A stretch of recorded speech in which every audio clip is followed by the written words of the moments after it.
Miles, Yeah, it's your me. all right. Can It's Miles me. speak? Yeah, sure. Thank you. So I'm gonna give like a brief history of Britain's Black Power movement following the World War Two. So probably starting around the 60s and going into the mid 70s. Then James is gonna follow that. But yeah, so I'll just get straight into it. Yes, So please. historians say that Britain's Black Power movement is at risk of being forgotten. This is largely due to British black power not fitting the picture of Britain that the establishment wants to paint. But we must not forget, we shouldn't feed into the narrative that racism has always been somebody else's problem, and that Britain has always been a utopia of fair play. Speeches by establishment politicians often appeal to the British heart and ideas of inherent British decency. This narrative purposely erases the struggle that previous generations went through to get to where we are today. Further, it negates the need for any additional struggle towards equality as it denies systemic racism being an ongoing issue. It's only by reconciling with our past that we can understand the wider context of systemic racism in Britain and the need to continue to fight racism still existing in Britain. So, following the end of World War II in 1948, 492 mainly Jamaican ex-servicemen arrived in Britain on the SS Empire Windrush as there was a labour shortage to be filled. 7 years later, by 1955, 20,000 Caribbean immigrants had arrived. There had already been black people in Britain, if only in small populations, for over 500 years, but 1955 saw a large influx. Their motivations were mostly economic. Work was not always easy to come by in these people's home countries, as imperialist Britain restricted the growth of industry in its colonies. Many planned to earn some money in wealthy Britain, then return home however many years later, but they quickly realized this would not be as easy as it seemed.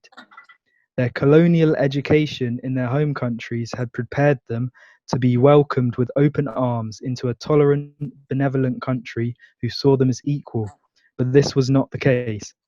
They were met with individual targeted racism as well as state racism from the get-go. In 1958, violent white-on-black riots in Notting Hill and Nottingham showed the newly arrived black population the extent of white British racism and pushed them to put aside their individual national differences and unite behind their black identity. Initially, black people kept faith in the Labour Party to represent their views in Parliament, as they pledged to oppose immigration restrictions. In 1962, a Conservative government introduced a racist system of immigration control in the form of the Commonwealth Immigration Act. This would close the open borders to Britain's Commonwealth and colonial subjects. In the following 1964 general election, the Conservative candidate for Smethwick beat his Labour opposition by playing on local community fears of black immigrants. Following the loss, the Labour Party dropped its pledge to oppose immigration restrictions and in 1965 even moved to tighten control. Black people saw this as a betrayal and became disillusioned with mainstream political representation, and the beginnings of the Black Power movement were born. By the mid 1960s, the struggle for civil rights in America was well underway, and many Black Britons took inspiration from that. In 1963 saw an attempt at a Bristol bus boycott and the campaign against racial discrimination, but these tactics failed to gain significant support of the black population. Unlike America's 11% black population, Britain only had a 2% black population, and the campaign was mainly championed by white liberals. Both Malcolm X and Stokely Carmichael had visited Britain in the years 1964 to 1967, showing solidarity with the British Black Power movement and bolstering morale for the movement itself. In 1967, the Universal Colored People's Association, UCPA, was founded, and in 1968, the British Black Panther movement formed.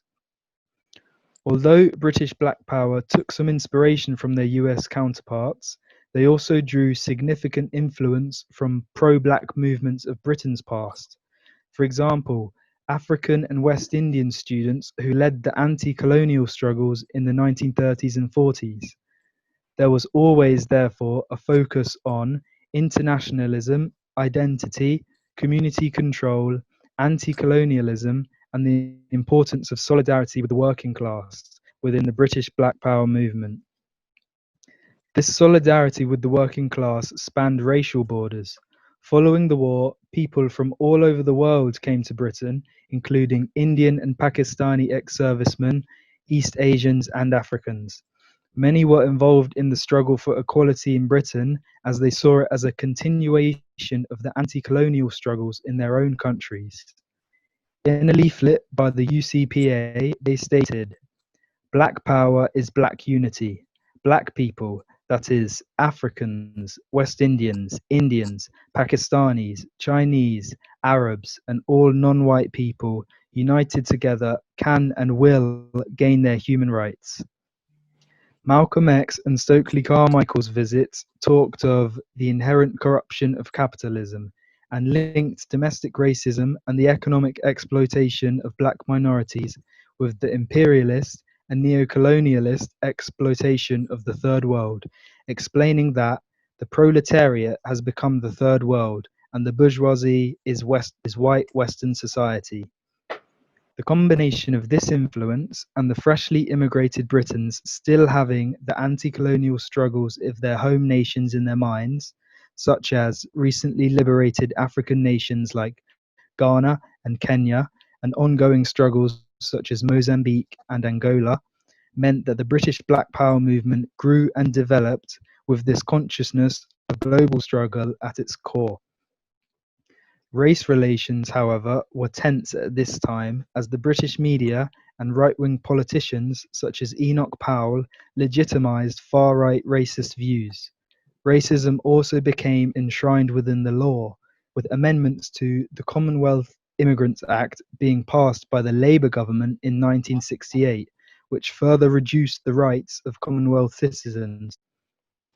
Initially welcomed by the government to fill the labour shortage, black people were now increasingly being seen as surplus and treated as second-class citizens. The far-right group, the National Front, still in action today, was set up enforcing this racist hierarchy. Many Black Power organisations were established around Britain in the mid to late 60s, but the main activity was in London, as this is where the largest black communities were. Important organisations included the Universal Coloured People's Association, the Black Panther Movement, the Black Unity and Freedom Party, and the Black Liberation Front. A lot of these groups were limited by infighting over political direction. Some saw black nationalism as the route to take, while others believed socialism was the answer. Black nationalists themselves saw no end to state racism without an end to capitalism, but they differed in the direction black people should take to achieve this goal. And although the movement dwindled in the mid-70s, Black Power still had significant impacts on race relations in Britain. A lot of Black Power success came from practicing community self-help rather than relying on government aid. Black Power groups set up supplementary schools to educate children and adults on Black history and achievements, with the key focus being on the wider Black community and the importance of the anti-colonial struggle in the big picture of Black liberation. They also patrolled the streets of their communities, monitoring the police and bringing to light police brutality and racist policing, which eventually led to the passing of the 1976 Race Relations Act. Additionally, groups set up nurseries, youth centres, law advice centres, and hostels for the homeless. Although some say too much focus was placed on self-help rather than the Black Power movement's political aims. One significant success was the 1971 Mangrove 9 trial, in which 150 protesters marched on a police station to protest the constant raids and harassments of the Mangrove Restaurant, a cultural hub for black people in Notting Hill, owned by Frank Critchlow, a Trinidadian-born community activist. The protesters, working alongside the British Black Panthers, were met by 200 police officers who initiated violence and arrested 9 protest leaders. In the 55-day trial that followed, the defence described the police persecution of Notting Hill's black community and exposed inconsistencies in police testimony. Ultimately, the judge acquitted all 9 of rioting and stated there was racial hatred on both sides, representing for the first time the British courts recognised racial discrimination committed by the Metropolitan Police. The trial gained a lot of public support for the fight against racism in Britain. Being an extreme critique of British culture, Black Power served to bring to light issues that otherwise would have been silenced, and also gave a voice to ordinary black people and encouraged them to become politically engaged, even if they did not want to be on the front lines themselves. The downfall of the Black Power movement can be attributed to a number of factors. Firstly, ideas that were relevant in the US movement were less relevant in Britain as the context was different. Black Britons were a smaller percentage of the population and were not armed. So some groups' calls for armed revolt in Britain and use of violent rhetoric were tactically misplaced, as it alienated and frustrated supporters when their revolutionary goals did not move any closer. Plus, it gave the state an excuse to heavily surveil and arrest activists at will. This was another key factor in Britain's Black Power's decline. The government worked to depoliticize and disrupt Black Power groups by funding social work projects.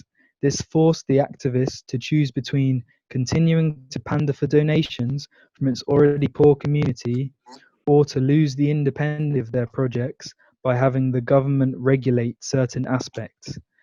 But one of the main factors in its decline was the British Labour Party's refusal to endorse the movement. They sponsored other subgroups which drew support away from the main British Black Power groups, essentially dividing the working class.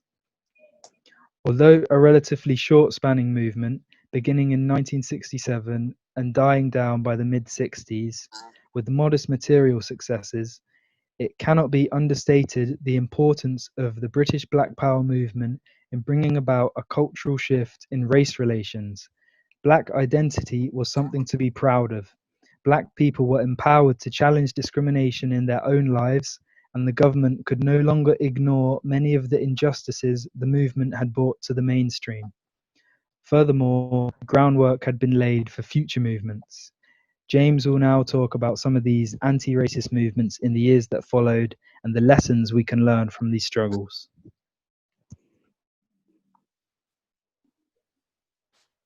Okay, brilliant. Thank you very much. Over to James.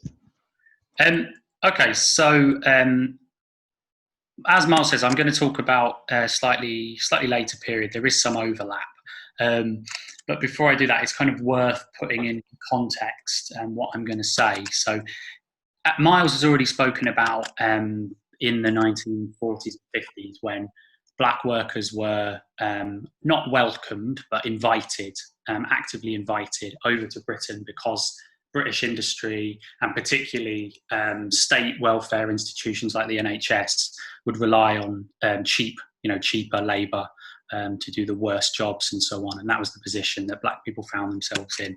And this was in a period that was known now as the post-war boom, period of relative prosperity for British capitalism. But by the end of the 1960s, this boom was starting to come to an end. And so as the boom gave way to economic crisis, black workers, because I'm in this first part going to talk about black workers in work, and then I'll move on to other kind of aspects of life. Black workers found themselves bearing the brunt of the move from a period of boom into a period of crisis. So often the first to be kicked out of work as people were laid off. Black unemployment rose at twice the rate, roughly, of unemployment for many white workers. And black workers were also concentrated, as I said, in those kind of jobs where conditions worsened more were more likely to worsen quicker.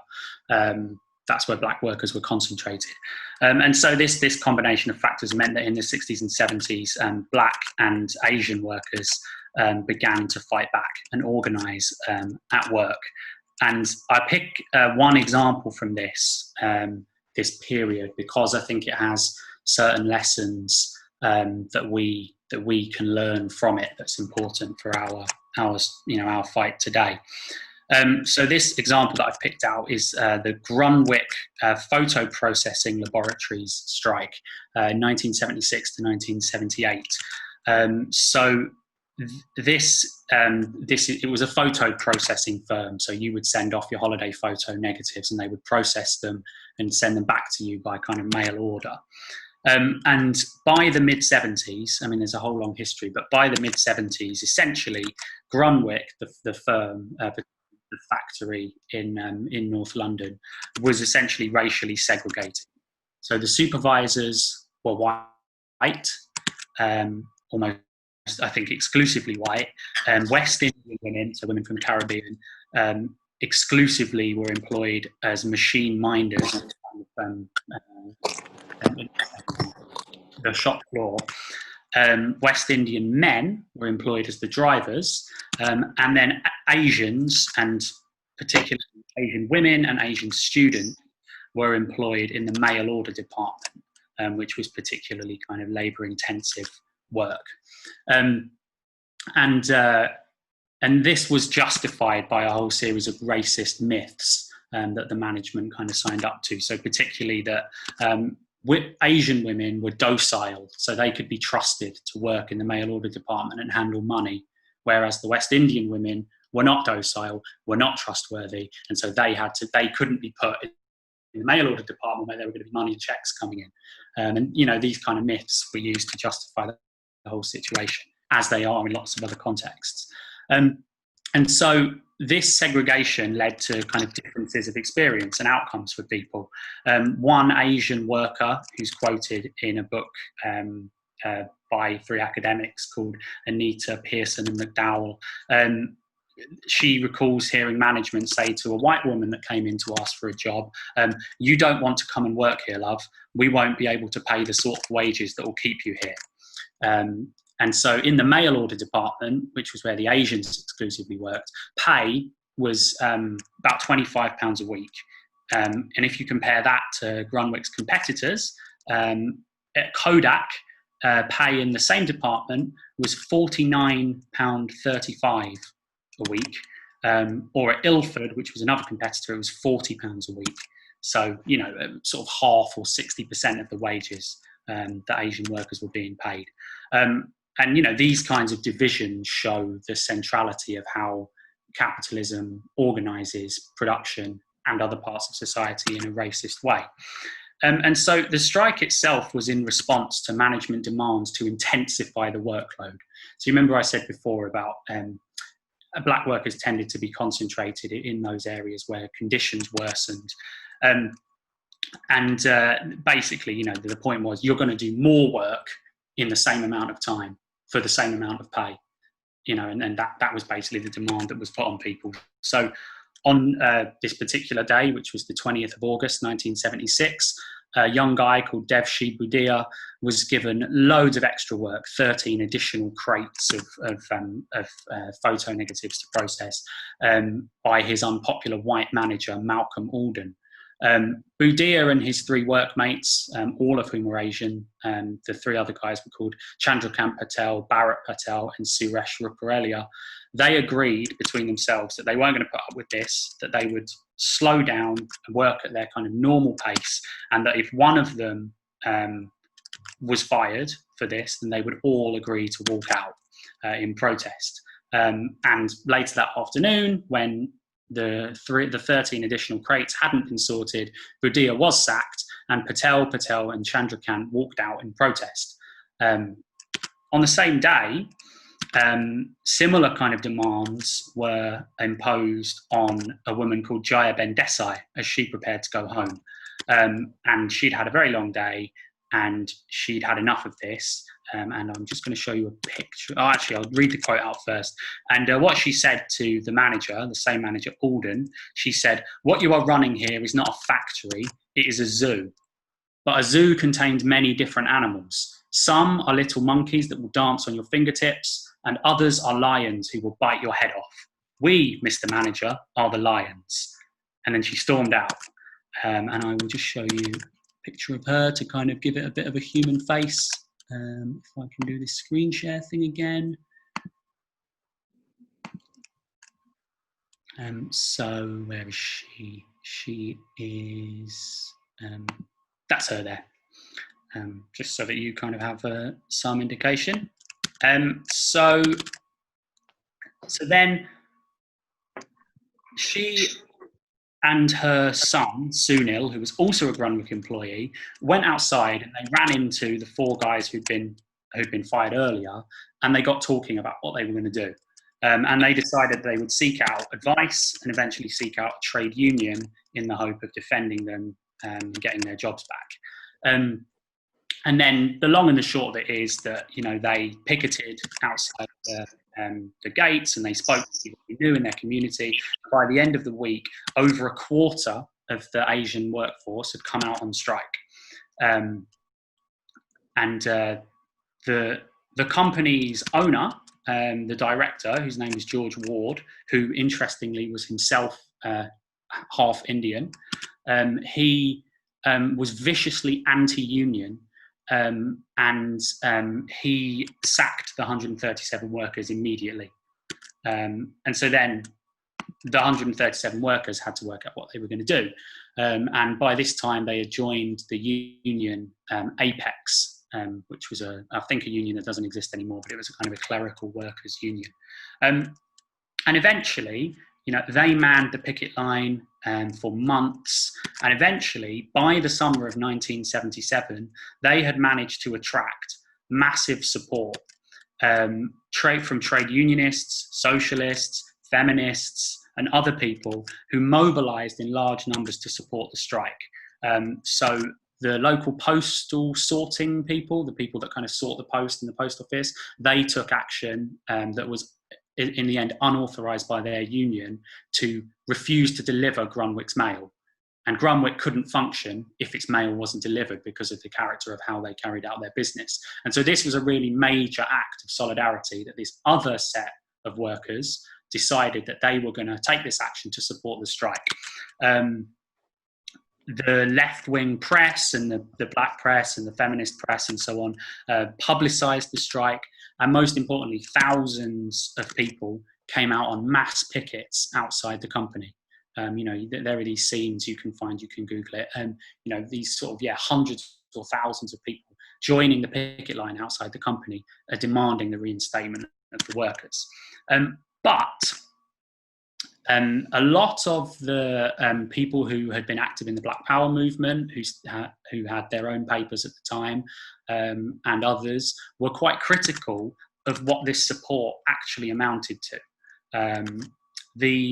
There was a group called the Poster Collective, who were a group as part of the Black Power movement, and they wrote an interesting thing in an issue of an English Urdu dual language socialist newspaper called Samaj in a Babylon in the August-September 1977 issue.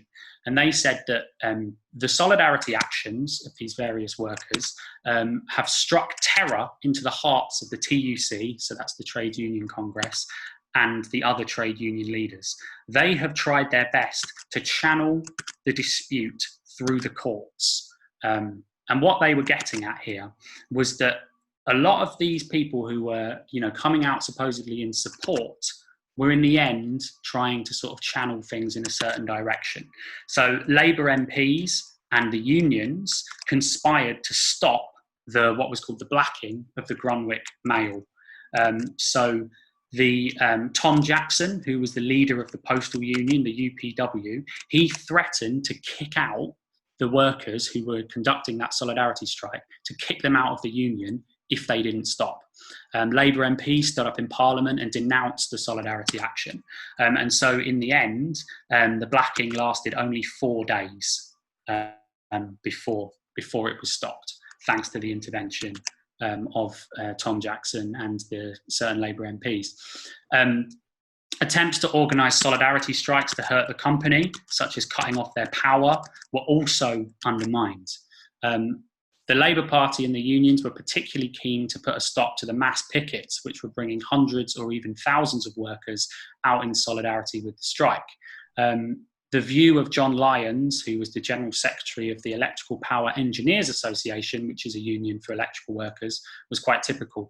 He said that the mass pickets, with their general atmosphere of intimidation, did the trade union movement a lot of harm. So he was kind of saying, don't be too militant, or you're going to damage your own cause. So instead, perhaps this was a genuine concern. And so we should consider, what were they advocating instead? What they advocated instead was going through the proper channels. This was a phrase that was used constantly. You have to go through the proper channels. And in this case, that meant the conciliation service, ACAS. So ACAS's job is to sort of reconcile between striking workers or workers and their employers on the idea that there is a common ground that can be found.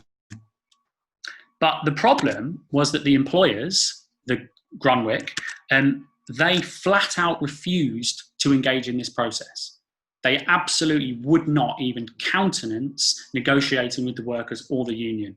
And so going through this channel was therefore guaranteed to lead to a defeat. There was no way that could work. And actually the only thing that could bring the employer to the table would be if there was consequences from the mass picketing, the solidarity actions.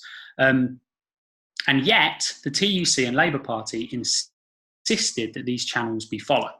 And I think that is an important lesson for us that we ought to reflect on in the discussion. Why is it that people advocate the proper channels? Is it because they genuinely think that they're the best way to get a result? Or is it because, for some people, they know that those channels don't actually work? So I think we should consider that. By April 1977, the treachery of the unions was beginning to grate on the strikers. Desai commented that the TUC does nothing, and that, and this is a quote, official action from the TUC is like honey on the elbow. You can smell it, you can see it, but you can never taste it. It's a good quote. And in November of that year, 4 members of the strike committee, so Jai Ben Desai, Vipin Magdani, Johnny Patel, and Yusuf Patel, went on hunger strike. But they didn't go on hunger strike outside the gates of the company. They went on hunger strike on the steps of the TUC headquarters. And they were later joined by some other strikers. And lest there should be any confusion about why they were doing this, why are they on strike outside the TUC offices rather than the employer? They expressed the depths of the TUC's betrayal. And Mahmoud Ahmed, who's one of the workers who went on hunger strike, said, if it comes to a defeat, we want to point our fingers in the right direction. And that was how he described, why they were doing what they were doing. Which, I think is definitely an interesting, thing that we should discuss, that they felt that actually it wasn't the people that were their obvious and outright enemy, but instead the people who pretended to be on their side that they saw as ultimately responsible for the strike, the failure of the strike, the defeat of the strike. And so in 1979, so a year after the strike was defeated, in a publication, the Revolutionary Communist Group, which I'm a supporter of, explained that the strike was lost thanks to the treachery of the unions and the Labour Party who claimed to support it. We said that strike was defeated both by the refusal of the trade union leadership to organise the blacking of essential services to Grunwick, and also by the Labour government's use of massive police forces to prevent successful picketing. Because the way that the picketing was broken up was by sending in a quarter of the Metropolitan Police, fully a quarter of all the manpower of the Metropolitan Police. So the unions passed motions denouncing racism while the TUC undermined the struggle of black workers. Labour MPs joined the picket lines, and the Labour government passed the anti-discrimination legislation that Miles referred to, while it deployed a quarter of the Metropolitan Police to attack and arrest picketing Asian workers and their supporters. There were also various people left-wing groups who posed as militant supporters of the strike, but in doing so, they sought to shift the focus away from the specifically racist exploitation of the workers to a struggle about the much more general, the right to join a trade union. This was the slogan that was taken up. And of course, what this meant was it tied the strike to the trade union movement, which, as we've discussed, was insisting on going through the proper channels that could not actually resolve the issues. So I've sort of got some bullet points here. I've put the lessons of Grunwick. And, you know, I think we can come back to these. But number one, the state and its allies will take drastic action to undermine movements fighting for social justice. Number two, the official channels are promoted by our enemies and false friends alike, precisely because they do not work. Number three, it is possible for those fighting oppression to build solidarity and gain support from wider sections of the working class. But number four, some who claim to be on our side are really false friends. In particular, those who seek to tie resistance to the respectable channels, to the Labour Party, and so on. And we need a clear understanding about what we're trying to do, and a clear sort of theoretical and historical understanding to be able to tell who these false friends are. So that's the first example from this period that I think has certain things to teach us. The next example is the example of the Asian youth movements. These, I think, in some ways are a bit more directly comparable to, they are still a long way away, but they're a bit more directly comparable to the kind of movement that trying to create in Nottingham. And essentially, the Asian youth movement. So on the 4th of June 1976, the latest in a wave of racist murders took place when Singh Chagar was killed outside the Dominion Theatre in Southall in London. A meeting was organised by the Indian Workers Association, and a motion was passed by community leaders and by sort of community elders, respectable people in the community, blaming the National Front, politicians and the media for the murder. Lots of the Asian youth who were assembled, however, wanted to take action now, and had a more sort of militant take on what the problem was. And so they marched to the police station to demand protection from racist violence, declaring, "We shall fight like lions." They surrounded the police station and staged a sit-in, refusing to leave until two among their number who had been arrested were released. Their demand was met, and they held another meeting to organise defence units to defend their community against racist attacks. And they held that meeting the very evening, the same evening they had just secured the release of their two comrades from the police. With this act of defiance, including in the face of many in their community who called for moderation, the Southall Youth Movement, the first of the Asian youth movements, was born.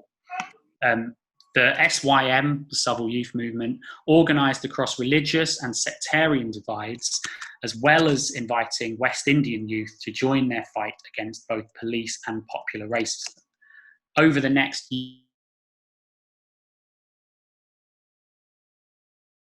Leicester, Manchester, Sheffield, Birmingham, Burnley and Pendle, Luton and Watford. Participants describe how they saw the need to form their own organisations because of both the conciliatory outlook of the community leaders and because of the failure of much of the British left to seriously confront the issues facing Asian youth, particularly popular and state violence. Asian youth movement participants were likely to consider themselves something that was called at the time politically black. And it's something that the debate around this question has been raised again recently, as well as Asian. So while not denying that they were Hindu, Muslim or Sikh, Kashmiri, Punjabi or Pakistani, participants recognised that they shared a common experience of colonialism and being on the receiving end of racism, and they shared that common experience with each other and also with people of African origin and other oppressed people as well. And they used the word black to describe this commonality that they shared.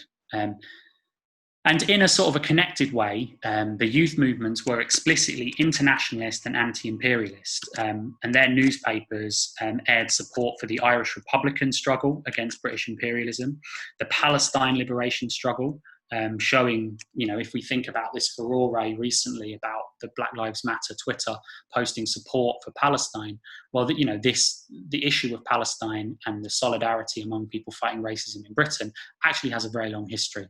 And this is an example of that. They supported the fight against apartheid and so on, as well as covering developments in the home countries of India, Pakistan and Bangladesh. And like Miles said, with reference to the earlier generations of people of African descent in Britain, having this anti-imperialist and anti-colonial influence on the fight against racism, the Asian youth movements were also influenced directly or indirectly by the Indian workers' associations, which had been set up in the 1930s to campaign for Indian independence. And at that time, it was Indian independence because the partition had not yet happened. And so you couldn't speak about Pakistan and Bangladesh as different countries. So the youth movements organised to defend mosques, temples and gurdwaras. They campaigned to stop deportations. They organised marches and demonstrations to confront both the unofficial popular racists of the National Front and the official racism of the British state, such as through the police. In 1980, they organised a march in stages from Bradford to London with the aim of stopping the passage of a new racist nationality law, and with the aim of taking steps toward building what they called a national black organisation, which could unite revolutionary black people fighting racism. Initially, much of the Asian youth movement's political strength came from their clean break from the Labour Party and from those forces who sought to dampen the revolutionary fight of black people against racism. The Bradford Asian Youth Movement's paper, which was called Kalatara, which means Black Star, adopted the slogan, Labour, Tory, both the same, both play the racist game, to expose the complicity of the Labour Party in passing and operating racist immigration and other laws.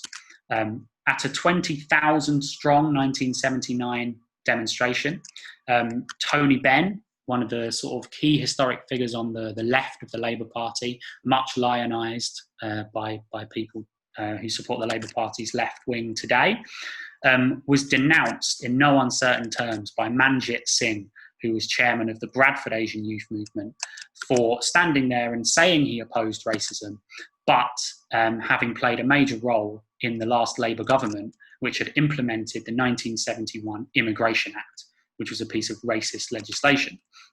And the speaker told the crowd to beware false friends. That was Manjit Singh. And so, again, I've tried to sort of pick out a few bullet points about some of the lessons before I move on to my last comments. The first lesson is similar to what I picked out about Grunwick.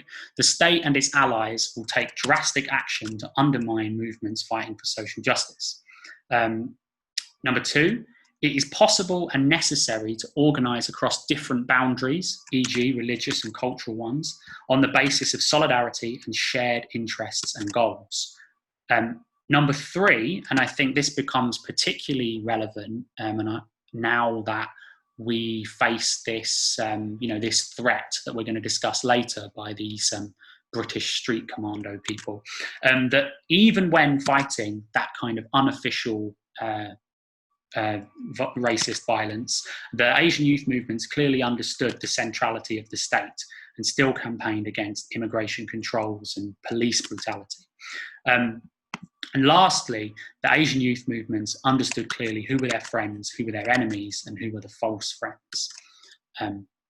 So I'll now move on to my final comments, which I think, what Miles and I have said poses this question about, okay, so if these movements were so inspiring and had so much to teach us, what happened to them? Where did they go?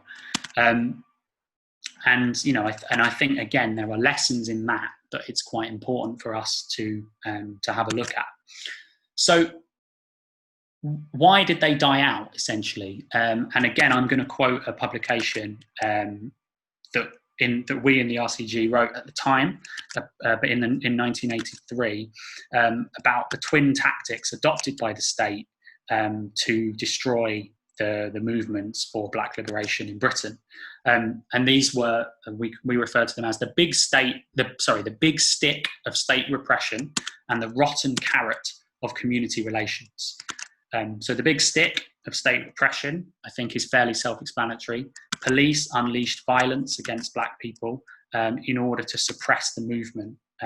Miles referred to the arrest of the Mangrove 9 defendants. There are countless examples. The police collaborated with or gave free rein to the unofficial racists to terrorize Black people, and they attacked Black people themselves.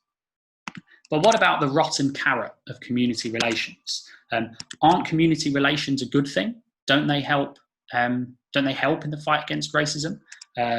This is what you will often hear said. But essentially, the answer is no. They serve in the way that they are utilised by the state to defang the movement. So up until, in the immediate period after the Second World War and leading into the 70s and 80s, no Black middle class had emerged in Britain due to racial discrimination. And this was very significant for the movement. So highly educated Black people were unable to get professional jobs. Black businessmen couldn't get loans and other essentials. But historically, having a sort of middle class layer has helped to sort of keep a lid on resistance. This worked in the British colonies, where often a middle class was deliberately created. So, for example, in the East African colonies, British imperialism quite deliberately elevated the Asian population there to a middle-class position, giving them some administrative roles, allowing them to become shopkeepers, those kind of roles, so that they would kind of, play a kind of mediating role. And in the end, the anger of some of the African people living there would be directed against them instead of against British imperialism and so on. But so we wrote in 1983, as the RCG wrote, hand in hand with increased repression has gone a conscious effort to create a Black middle class. The purpose of this strategy, which was also followed in many British colonies, is to create a layer of the Black community which is loyal to British imperialism. This layer can then be presented as spokesmen for the Black community and given the resources, full-time jobs, community centres, offices, etc., to act as professional moderators of the struggle. An appeal to Black people who were, rebelling against the conditions to kind of channel their, channel what you're doing into the respectable channels, this kind of argument. And so anti-discrimination legislation was passed in the 1970s and 1980s, but it was not geared towards ending the kind of racism that saw Black people concentrated in the worst jobs with the worst pay, thrown first into unemployment, victimised by the police and so on. Instead, it was geared towards allowing a small middle class to emerge. And so again, I'll quote from our 1983 manifesto. For the mass of Black people facing discrimination, police and state repression, the CRE, which is the, I can't remember, community relations, it'll come to me in a minute, and other race relations bodies have proved totally irrelevant. Only a small stratum of Black community leaders, social workers, lawyers, etc., have benefited materially by the receipt of grants and employment. And these programs that Miles has referred to briefly earlier began in the late 1960s. By the 1970s, significant amounts of what was called urban aid money, as part of what was called the urban program, became available for community projects, which were ostensibly designed to tackle poverty and social problems. But this had significant effects on the movement. Firstly, it took some black activists out of the political struggle and into partnership with and reliance on the state. To receive the money, Black Power groups had to renounce Black Power political objectives. And so there's quite an interesting quote that actually I'll come back to that part in the discussion, but there's a good kind of example I can give of this. And secondly, and especially in the 1980s, following the 1981 Scarman report, the availability of this money led to a scramble for limited resources. And this meant the replacement of the kind of black political identity that Miles and I have both spoken about, which included all those with a common experience of racism, with a focus on kind of cultural and other differences. So instead of unity between Asians and West Indians in a political fight against racism, community leaders fought with each other to secure funding for culturally and ethnically specific projects, such as a Pakistani community centre or something like that. These community leaders often played and play a role of trying to dampen the struggle of black people. So just to sort of sum up this last section, the lessons that we have to be prepared to face state repression, often in direct or indirect alliance with unofficial racist forces. And then number two, there will be those within the movement seeking to divert it into harmless channels, and we have to be willing to combat that. And then thirdly, we must think very carefully about where the unity and where the divisions actually are. For example, does driving a wedge between black and Asian people help to combat racism against either? I pose that as an open question because I think it's the kind of issue that the Black Lives Matter kind of mobilizations are seeing come up. So that's it.